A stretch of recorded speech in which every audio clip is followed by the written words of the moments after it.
Out of all the players I love, these two guys have a very special place in my heart. And it's not because of their technique or their tone or their choice of notes, none of that. It's because of their very unique way of building a solo.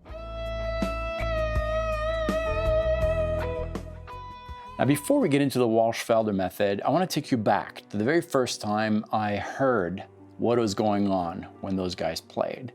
It was very different, and it really did change everything. This is me. 1994, I just started my guitar journey. And at the time, it was all about guitar solos. That's all I wanted to do. It just sounded so cool. That's what attracted me to guitar music in the first place. I loved everything about it. The technique, the speed, the cool factor. Now, at the time, I was really into 80s and 90s hard rock bands. Now, the two big ones for me were Guns N' Roses and Metallica. Yeah, Slash and Kirk were my heroes. I love Slash because his solos were super melodic.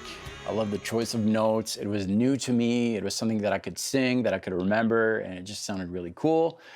And I also loved Kirk because, to me, he was one of the fastest players that I had heard at the time. And so I'd spend hours trying to learn those solos, play the way those guys played. And a lot of the techniques that I acquired in the early days were because of those two guys. Now, while listening to those hard rock bands, I was also very much into more melodic stuff, like softer rock.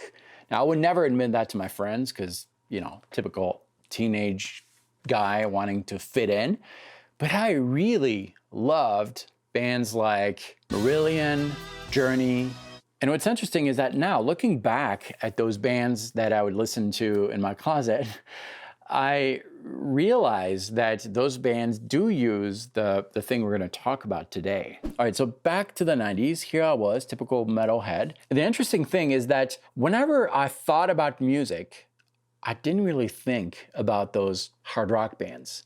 I thought about Journey, Marillion, Pink Floyd. And that's because I could hear the solos of those bands in my head without needing to hear them from a physical media like a cassette tape or a CD. And that really became clear the day I heard this for the very first time.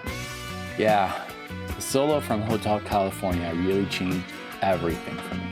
All it took for me was to hear that solo once, and then it was engraved in my mind forever. It's almost as if I was hearing the truth for the first time, and it just stuck in me. Now, the reason I could remember that solo after listening to it once was the way that solo was sliced. It was built in bite-sized melodic segments that I could sing in one breath. Not only that, but each of those short melodic segments could be seen as standalone melodic pieces that lived on their own. I cannot say that with a Metallica solo. See, when Kirk was playing, it was a series of notes that would be part of the whole thing. And if I took a small segment of that solo in the middle, it really wouldn't make any sense because it didn't have an opening or an end. It just didn't stand on its own. So why is this important?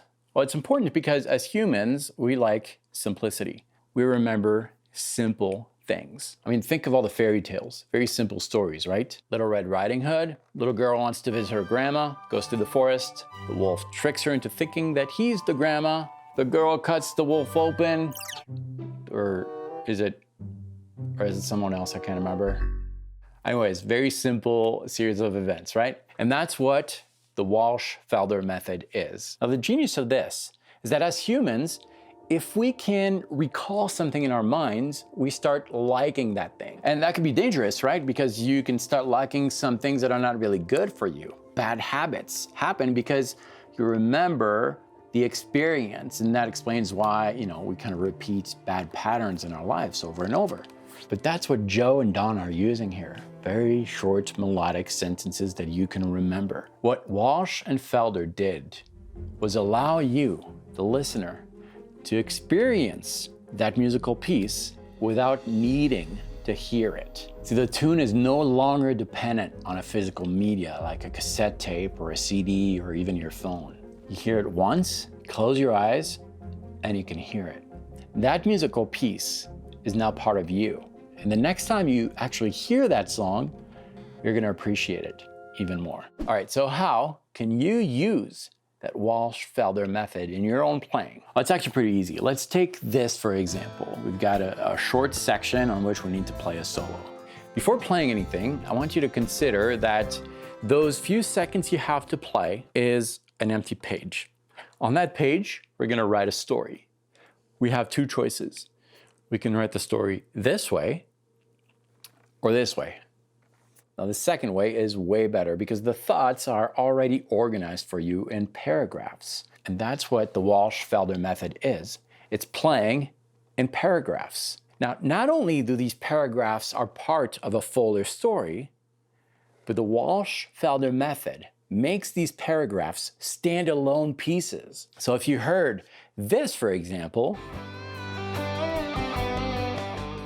you would have a sense of satisfaction because that melody is pretty much standalone. You'd be okay just leaving it there. But that section is also part of a fuller story. It works with whatever happened before and after.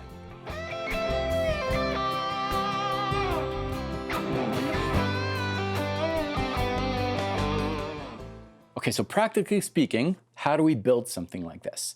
Well, honestly, the best way is just to be aware of it. Be aware of those sentences, those paragraphs you're writing.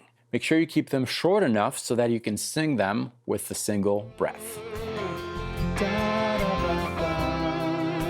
Also, play in the same zone of the fretboard. If you don't, you're gonna jump around, and if you do that, there's a pretty good chance that your musical lines are not gonna be connected together. And remember that each paragraph is also part of a fuller story. Now, the best way, though, is to trust your instincts. Here, let's try this. Take your guitar, you put it down. Without your guitar in your hand, we're gonna use our ears, and we're gonna listen. And I'm gonna help you do that in this video. This will teach you how to implement the Walsh-Felder method. I'll meet you there.